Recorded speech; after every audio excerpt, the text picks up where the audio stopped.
नमस्कार, स्वागत है आपका लोकतंत्र हलचल न्यूज में। ग्राम पंचायत रोहिणा सरपंच श्रीमती सुमन शर्मा ने पंचायत वासियों को दी नव वर्ष की हार्दिक शुभकामनाएं।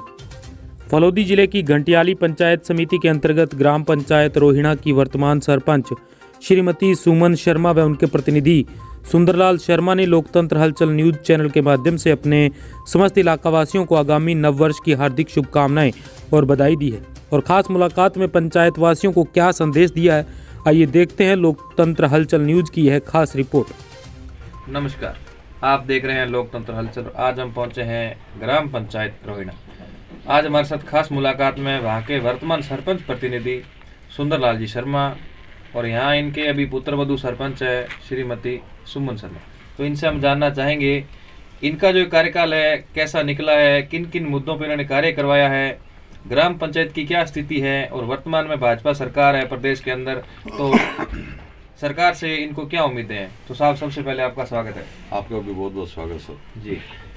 शर्मा जी, हम आपसे जानना चाहेंगे आपका ये 4 साल का लगभग कार्यकाल होने को आया है, तो ये कार्यकाल कैसा निकला? 4 साल का पिछला कार्यकाल जोरदार निकला। हमारे विकास में कोई कमी नहीं है जी। और अब तो बीजेपी की सरकार है, जो कमी रहेगी भी नहीं जी। अगर थोड़ी बहुत कमी रही तो हमारे पक्ष की सरकार उसको पूर्ति कर देंगे हम अगले 6 महीने में। क्या बात है। तो सर, विकास कार्य की बात करें तो सरपंच साहब, उम्मीदों को लेके आपने चुनाव मैदान में उतरे, आप जनता से वादे भी किए आपने, और ऐसे कितने वादे हैं जो अधूरे हैं और ऐसे कितने काम हैं जो आपने पूरे कर दिए हैं। मुख्य जो काम है अपना, जैसे पेयजल, ग्राम पंचायत के अंदर पेयजल की क्या व्यवस्थाएं की आपने?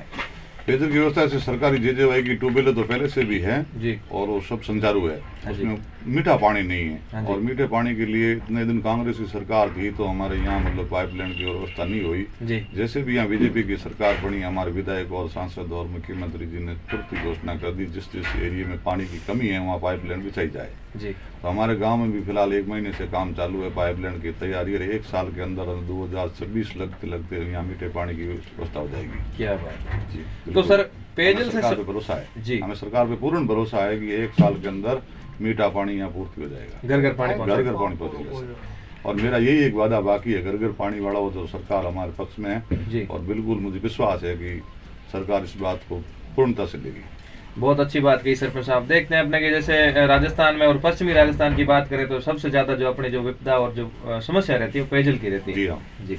सरपंच साहब, बात करें ग्राम पंचायत के अंदर जो सड़कें हैं, जो कटान के रास्ते हैं, गाँव के अंदर की जो गलियां हैं, तो आपने इस प्रकार की जो गलियां हैं या जो रास्ते हैं कितने निकाले आपने? मेरे गांव की जितनी भी गली हो मैंने इंटरलॉक से सब कंप्लीट करवा दिए। हाँ जी। एक भी गली ऐसी बाकी नहीं जहाँ इंटरलॉकिंग नहीं हुआ। रही बात गिरोल की, जी। गिरोल में थोड़ा विवाद रहता है इधर उधर का, जमीन का वगैरह का। हाँ जी। फिर भी लमसम हमारे गिरेवल है, जो भी कटान रहते हैं उनमें गिरेवल कंप्लीट हो गई है। अच्छा। 1-2 बाकी रही है, मैं अगले 6 महीने में उसको पूर्ति कर दूंगा। क्या बात है। सरकार का फुल सहयोग है, उसमें जी। कोई कमी नहीं है। हमारे विधायक और सांसद का फुल सपोर्ट है। सरपंच साहब, बात करें ग्राम पंचायत के अंदर नरेगा योजना की। नरेगा योजना एक जो केंद्र सरकार की योजना है और एक योजना नहीं, इसको एक्ट भी कहा जा रहा है। तो इस योजना के तहत अपनी ग्राम पंचायत के अंदर जो लेबर वर्क है या जो नरेगा में जाना चाहते हैं उन लोगों को रोजगार प्लस नरेगा से आपने कच्चे पक्के कार्य कितने करवाए? सबसे ज्यादा घंटियाली पंचायत समिति के अंदर नरेगा चलाई है तो हमने चलाई है। हाँ जी। और लोगों को रोजगार दिलवाया है। जी। करोड़ों रुपए रोजगार के लोगों को दिलाए, ओपन चलाई है, नहीं तो कोई गुप्त चलाया नहीं, कोई बिल्कुल धांधली की है। जी। 230 टाँके नरेगा से बनवाया मैंने। हाँ जी। और गरेवल बनाई जी। है और नाडियाँ खुदवाई है। जी। और भी छोटे मोटे जो नरेगा के काम है वो सब ग्रामवासियों से मिलकर किया है और उसमें लोग संतुष्ट भी है जी। और आगे भी वो संतुष्ट रहेंगे हमेशा के लिए भी। यानी कि जो रोजगार के जो पात्र लोग हैं, जो जिनकी नरेगा योजना के तहत जिनको रोजगार मिलता है, कई घरों का चूल्हा नरेगा से जलता है, तो उन घरों को या उन लोगों को आपने रोजगार भरपूर दिया है? बिल्कुल भरपूर दिया। कोई घर बाकी नहीं रहेगा जिसको रोजगार नहीं दिया। नरेगा कहते हैं सरकार की अच्छी योजना है जी, और उसका लाभ हर नागरिक को मिलना चाहिए। मेरा भी संकल्प है और मेरे ग्रामवासियों को सबसे पहले मिलना चाहिए। जी। बहुत अच्छी बात की सरपंच साहब आपने। सरपंच साहब, एक आप पढ़े लिखे हैं और एक ऊर्जावान भी हैं, तो सर शिक्षा का स्तर अपनी ग्राम पंचायत में कैसा है और आपने शिक्षा को लेकर ग्राम पंचायत में क्या सुधार किया है? शिक्षा को लेकर हमारा गांव पहले सक्षम नहीं था जी। दूर दराज इलाका था, स्कूलों की व्यवस्था नहीं थी। अब हमारे यहाँ स्टाफ भी हैं, स्कूल में मास्टर टीचर भी हैं और गांव के अंदर एक छोटी स्कूल थी जो 12वीं होने के बाद हमारे विधायक और सांसद ने हमारी मदद की और गांव से बाहर अलग से मतलब 15 हॉल वाली स्कूल बनाई, अच्छी स्कूल बनाई और टीचर वगैरह स्टाफ है तो अच्छा है जी। शिक्षा में हमारा गांव धीरे धीरे बढ़ोतरी कर रहा है जी। अभी भी थोड़ा कमजोर है, फिर भी मैं कोशिश करूंगा कि आने वाले टाइम में उसको और मजबूती देंगे। यानी कि गांव का जो बच्चा है बच्ची है वो उसको पढ़ने के लिए बाहर जाने की आवश्यकता ना पड़े और अपने गांव में रह के अच्छी शिक्षा प्राप्त करे। बिल्कुल, मैं एक बार मुख्यमंत्री से मुलाकात की कोशिश कर रहा हूँ जो गांव में कॉलेज की तैयारी कर रहा हूँ। क्या बात है। जैसे भी हमारे बच्चे और बच्चियों को कहीं बाहर जाने की जरूरत नहीं हुई, अगर यहाँ कॉलेज बन जाएगी तो बाहर जाने की बहुत जरूरत अच्छी नहीं। पहल है सरपंच साहब आपकी। बिल्कुल, मैं भरपूर प्रयास करूंगा जी। इस काम के लिए। जी। तो सरपंच साहब अपने बात करें अपने जो योजनाओं के अलावा जैसे एमएलए है, प्रमुख है या प्रधान जी है, इन्होंने आपकी ग्राम पंचायत को एक बजट के रूप में कितना सहयोग किया है? सबसे ज्यादा तो हमारे विधायक साहब ने किया है सहयोग हमेशा के लिए जी। और सांसद ने भी किया है और प्रधान ने भी किया है। जी। सहयोग करना तो अपनी बात है कि अपने कैसे हैं और अपने सहयोग कैसा ले सकते हैं जी। वो खुद पे डिपेंड करता है। मैं तो ये जानता हूँ ग्राम पंचायत को जितना काम मिलता है उतना सांसद को भी नहीं मिलता होगा। जी। करने वाला चाहिए, करने वाला चाहिए, अपने अंदर हिम्मत चाहिए लाने की, करवाने की, सब चीजें चाहिए। बाकी जी। सांसद से भी ज्यादा पंचायत काम करवा सकती है, मेरा ये विश्वास है। जी। जी।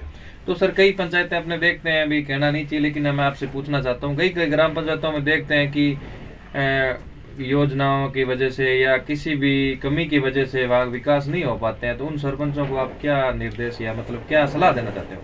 बिल्कुल, उन सरपंचों से मेरा यही निवेदन है कि घर बैठे कोई भी लाके नहीं देगा और मेरा विश्वास है कि धीरे धीरे वो भी आगे बढ़ेंगे और गांव के विकास के लिए कोई कमी नहीं रखेंगे। और उनको मैं ये कहना भी चाहता हूं कि गांव के विकास का आपके पास मौका है तो सरकार भी विकास की ओर बढ़ रही है तो अपने गांव को पीछे क्यों रखना है।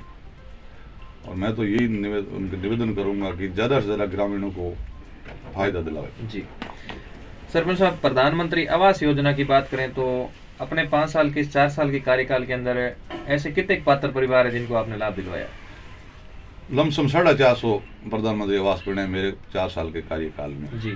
और 450 मैं टांके बढ़ाने का लक्ष्य लेके खड़ा हूँ। जी। पीछे पीछे आगे आगे प्रधानमंत्री के आवास बनने, पीछे पीछे मैं टांके बना रहा हूँ। क्या बात। 230 टांके बनवाए हैं और मेरा विश्वास है कि जब तक मेरा कार्यकाल पूरा होगा तब तक मैं 450 टांके और बनाऊंगा। जी। जी। नहीं इसमें सर ऐसा तो नहीं है जो बिल्कुल पात्र है जो आज भी चक्कर निकाल रहा है और जो अपात्र है उनको लाभ पहले दिया जा रहा है, वैसे ही ऐसा तो नहीं है अपनी ग्राम पंचायत में? हमारी ग्राम पंचायत में कोई विरोध नहीं है जी। 1% भी विरोध नहीं, जिसके आया उसमें सब खुश है। जी। जैसे कहवा होता है कि छोटे भाई बड़े भाई की शादी होती तो छोटे वाला नाचता है, बोले इनका काम हो गया तो मेरा नंबर आएगा, तो एक का बनता है दूसरे का नंबर आएगा। क्या बात है। ठीक। तो इसके अलावा सरपंच साहब स्वच्छ भारत मिशन की बात करें तो स्वच्छता को लेकर अपनी ग्राम पंचायत कितनी अग्रणी है और आपने स्वच्छता को लेकर जैसे सार्वजनिक शौचालय हैं या निजी शौचालय हैं या नाली निर्माण है, ऐसा कुछ करवाया? कचरा पात्र वगैरह? कचरा पात्र वगैरह कराया है लेकिन स्वच्छता के बारे में थोड़ा काम कम हुआ है हमारे यहाँ। जी। क्योंकि मैं झूठ बोलना नहीं चाहता हूँ कभी भी। जी। जो भी काम हुआ उसमें सच्चाई सामने आएगी, काम भी होगा तो। जी। स्वच्छता में थोड़ा काम कम हुआ, कचरा पात्र वगैरह बनवाया है, फिर भी 30% काम बाकी है उसमें भी। अच्छा बाकी है। तो सर आपने ये बोला कि आप सच बोलना चाहते हैं, झूठ कभी बोलते नहीं हो, तो आपके साथी कई कहते हैं कि जो राजनीति है या जो ये पद है इसमें सच्चाई चलती नहीं है। नहीं सर, सच्चाई सब जगह चलती है, राजनीति हो चाहे घर गृहस्थी हो चाहे कोई भी हो, सच्चाई कहीं छुपी नहीं रहती। बिल्कुल बिल्कुल बिल्कुल। आखिर सच ही आज कोई भी मैं गांव में कोई आफत खड़ी कर दूंगा 10 साल बाद वो एक बहुत बड़ा कांटा बन के निकलेगा। हाँ, बहुत बड़ा रूप यानी विवाद पैदा हो विवाद पैदा हो जाएगा। जी जी। इससे अच्छा है साफ कहना सुखी रहना। साफ कहना सुखी रहना। कल की जनता नहीं, लोगों की भावना से खिलवाड़ नहीं करना चाहिए। आज अपने सच बोलेंगे तो आज की जनता है, कल की नहीं है। और जनता के आगे झूठ बोलना है, जनता ही माने वापस। बिल्कुल सही। तो इसके अलावा सर विशेष कार्य ऐसे क्या है सर ग्राम पंचायत के अंदर जो आज तक किसी सरपंच ने कराने की ना सोचा हो और आगे भी उनसे नहीं हो, ऐसे क्या कार्य जो आपने करवा दिए? आगे की भी सरपंचों ने कोशिश की करवाने की जी। तो किसी के हालात नहीं थे, किसी का कुछ कमजोरियां थी, इसकी वजह से पीछे रह गए, किसी के सरकार पक्ष में नहीं थी, इसकी वजह से रह गया होगा। ज्यादा करिए पानी की समस्या तो मैंने निर्णय लिया कि ज्यादा से ज्यादा घरों में टांके बनवाए तो उससे थोड़ी सुविधा रहेगी। जी।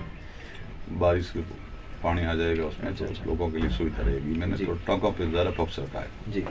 तो सर भ्रष्टाचार के बारे में भी कुछ कहना चाहेंगे आप? आजकल देखते हैं भ्रष्टाचार भी एक चरम सीमा पे है, आए दिन देखते हैं अधिकारी कर्मचारी जो भी है आए दिन ट्रैप होते आ रहे हैं, लेकिन आपका क्या कहना है सर? भ्रष्टाचारी सर, अगर मैं खुद भ्रष्टाचारी हूँ तो मेरे को सारे लोग भ्रष्टाचारी नजर आएंगे। बिल्कुल सही। मैं खुद सही हूँ तो शायद मुझे नहीं लगता कि कोई भ्रष्टाचारी है। बिल्कुल बिल्कुल। भ्रष्टाचारी है तो खुद है अपने, अगर अपने खुद सही है तो सारा संसार सही है, सारा संसार।